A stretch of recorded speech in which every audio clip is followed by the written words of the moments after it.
خب و یک قسمت باز دوره سر دوره رنسانس می‌بینیم که رنسانس هم خب مشکل تصویرشی شاید بهتر باشه. هم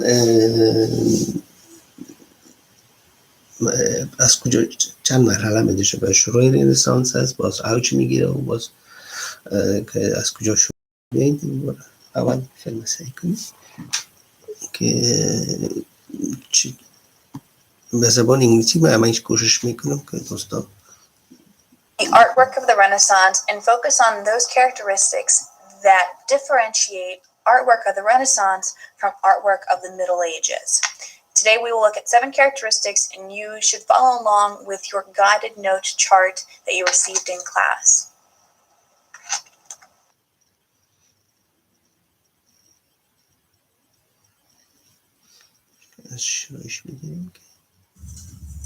The first example or first characteristic of look at the artwork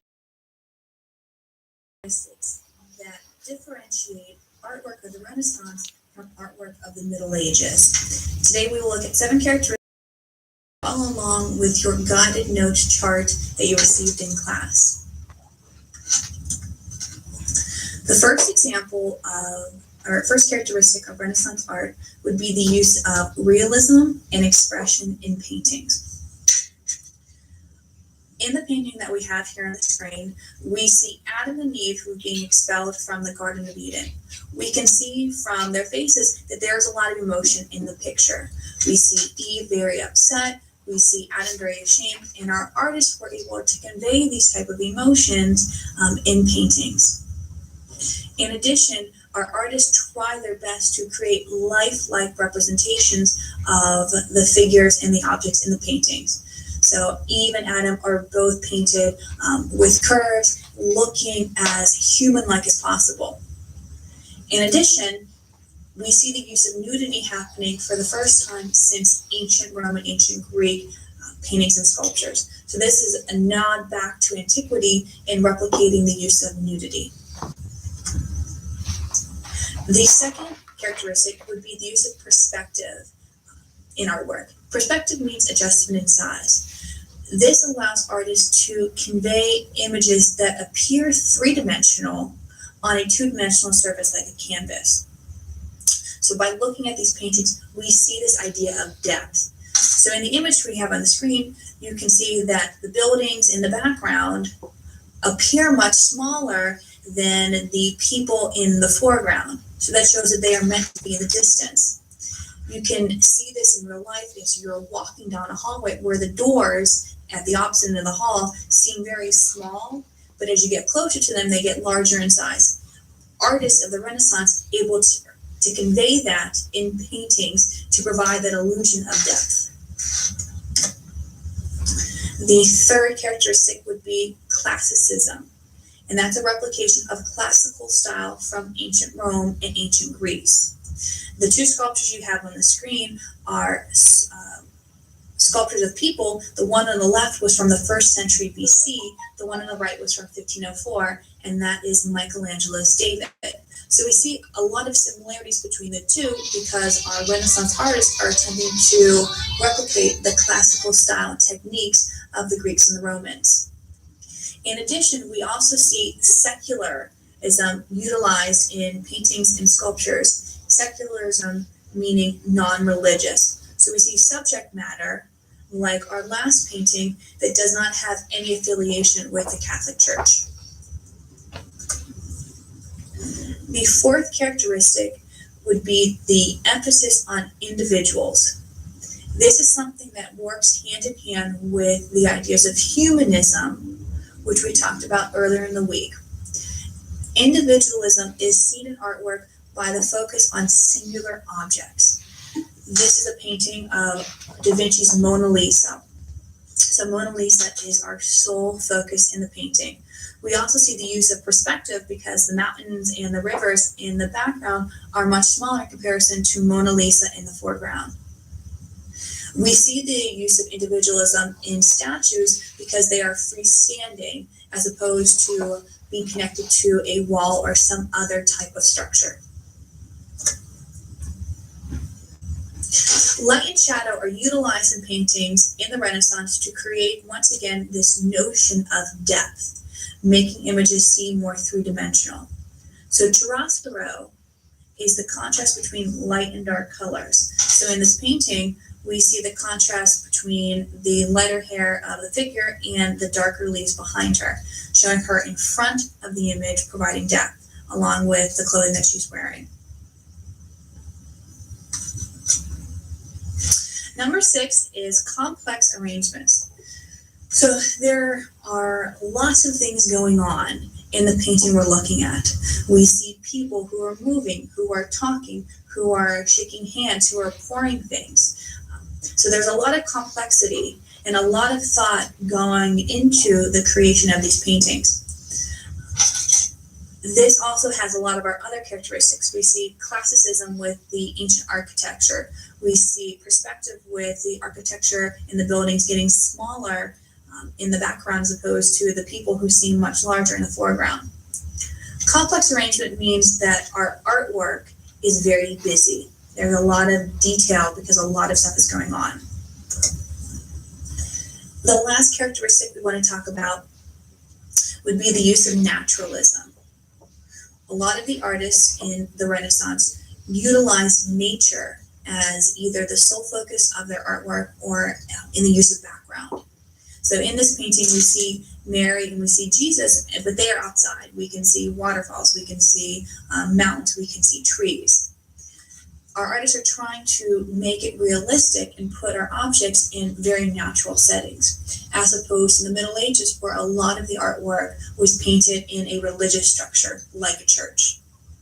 So these are your 7 characteristics. Make sure you filled in this information on your chart and you bring it to class next week.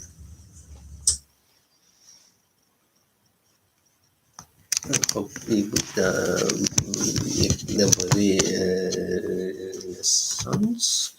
خب رنسانس شروع میشه از آغاز شروع رنسانس و هنوز میکلانجلو و لئوناردو داوینچی اینا باز اوج رنسانس است. رنسانس خودش اصلا خود میگه اومانیزم یا مطالعه تابلو و آثار و فکر کردن دربارش.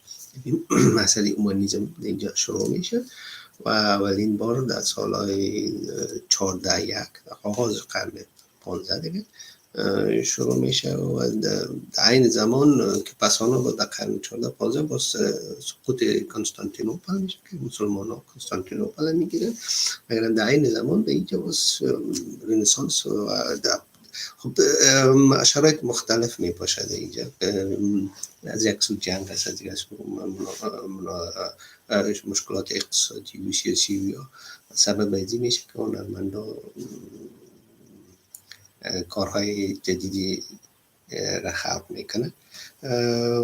پیش از اینکه رنسانس شروع شود، یعنی در اوج بگیره، اولین بار خب کلیساها، قسمی که قبلا گفتم، کلیساها و توسط کنستانتینوپل که مذهب پذیرفته میشه و میایه و اروپا رواج پیدا میکنه و کنستانتینوپل پس آن بعد از کنستانتین کارل د گروت هم تشویق میکنه و کلیساها را آباد میکنه و بنیانگذاری میکنن و در سال 14 قرن 401 یک کلیسا جور میشه و بر نقاشا و نرمندا و مثل کانکورنسی جور میکنن که بیاین اونجا آثار خلق کنن و در اینجا شروع میشه. شروع رنسانس است که در آغاز باز نقاشا دوناتولوس، ماسیچو و یا شروع میکنن بر جا وظیفه داده میشه.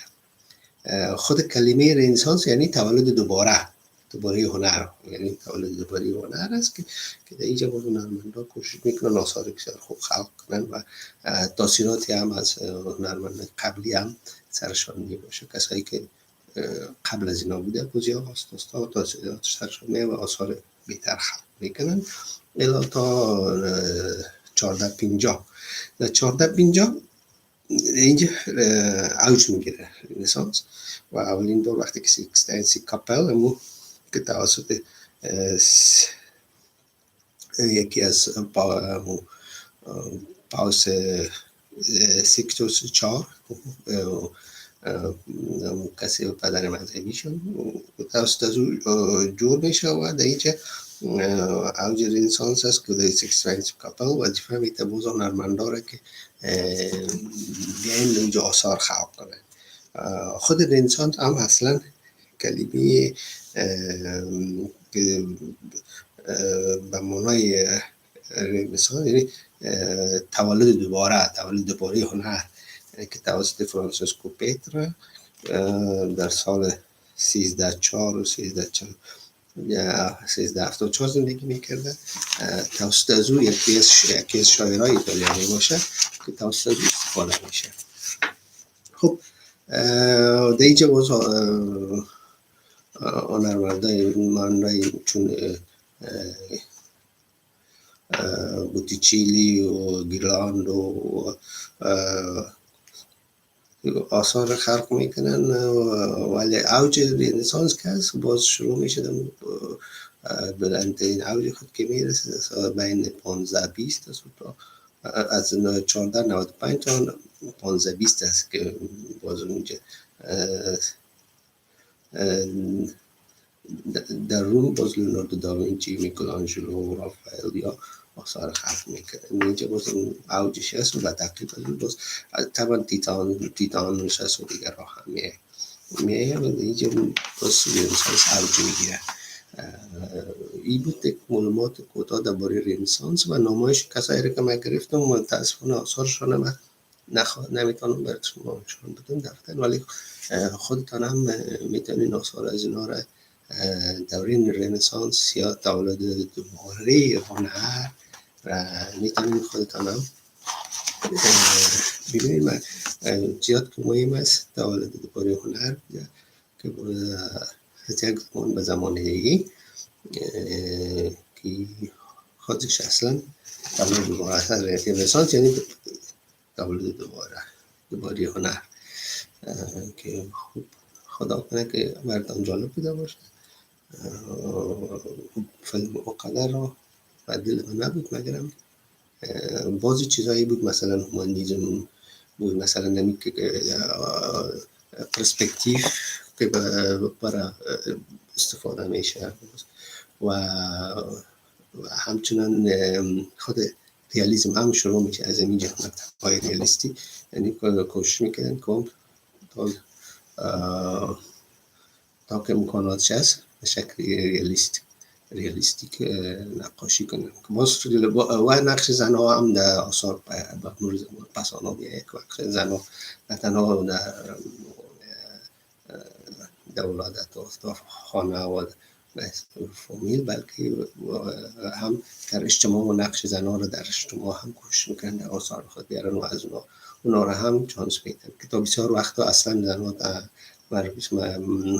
وظایف خانه می داشتن آشپزخانه یا در چیزهایی که دخت خیاطی ها می باشه، ولی باز وقت میبینی که در آثار هنرمندها و نقش زنها هم کم کم در اجتماع ظاهر میشه و حتی خب هنرمندای نقاش زن وجود نداشته تا بسیار ولی بعدا ها میبینیم که به مرور زمان پیدا میشه و در باز آثار هم اگرچه آثار تا این وقت هنوز هم مذهبی می باشه باز وقت سمبولیک ولی به مرور زمان باز تغییرات می آید، ولی تا بسیار وقت اکثرا تا این زمان مردم چون مذهبی می باشه وظایف کلش از طرف کلیساها داده میشه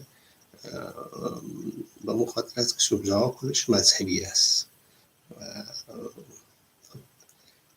میریم فعلا رنسانس پایان میرسونیم. باز جزئیات دیگه هم داره، مثلا به حساب پرسپکتیو چرا میکنن در سکس اکسپرینس کاپل فیگورها را خورد کلان یا میکرده و دون ما نزدیک و دوری از دن میکرده و ایشان باز کوشش کنیم کم کم باز استلاقات هنری رو کوشش کنیم اگر پیدا کنند که سوال باشه خب باز درنده. خب فعلا خداحافظ. امید که براتون جالب باشه دیگه. آثارشون حتما امرایش آشنایی داریم در صفحات فیسبوک یا اینترنت میتونین پیدا کنین. میکلانجلو رفائل نمایشون هست اگر نشته کنید آثارشون مثل داوید از نقاشی که مجسمه مشهور داوید که میکلانجلو یا پورترت هایی که بحث فامیلی یک فامیلی می باشه که دوی برای وظیفه میتن و مجسمه های از وارد جور میکنه. موجا میگن که چرا هیچ از شبیه نیست یا چرا نمیتون میگه خب مهم نیست برای من که شبیه هست یا نیست. باز 1000 سالا کس نمیفهمه که مسی چیه کس چه قسم چهره داشت و زیاد مصروف ازی بوده که آثار خوب جور کنه.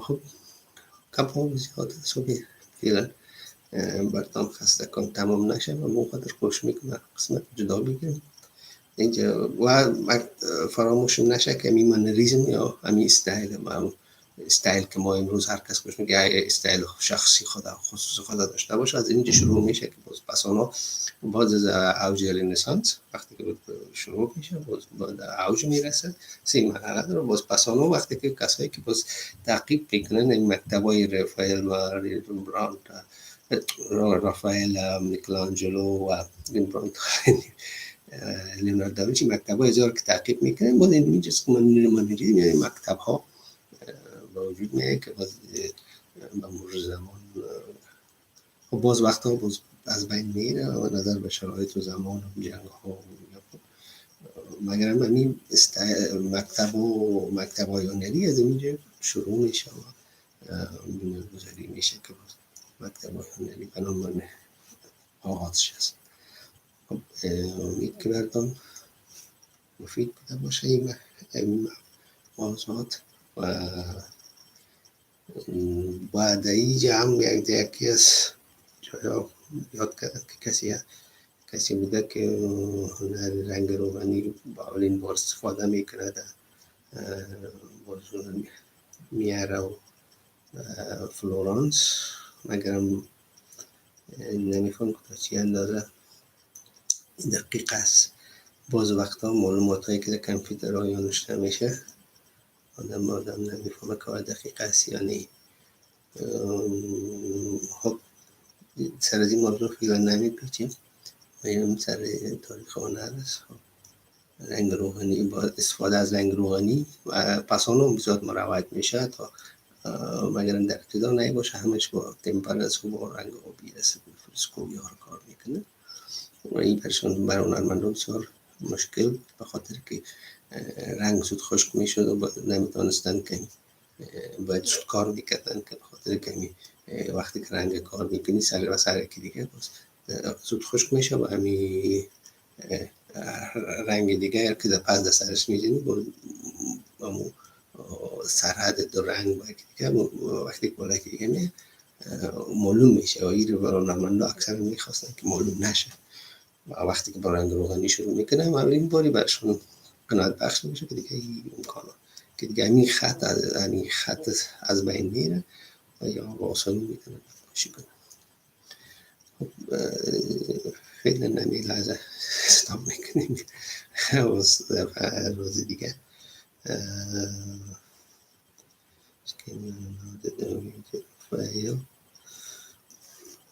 اسم کسی که رنگ روغنی را میاره در اسمش فراموش شده. خب اگر پیدا کردیم دوناتیلوس بخیالم که میاره دوناتیلوس بخیالم میاره رنگ روغنی فلورانس. خب خدا کنه که قناعت بخش بشه. موفقیت کنید. خدا به نفع لذت ببرین از مسائل هنری، چون هنر خودش هم یک ویتامین است. یک بازی میگن هنر هم یک دوا از ویتامین است، باید آدم لذت ببره.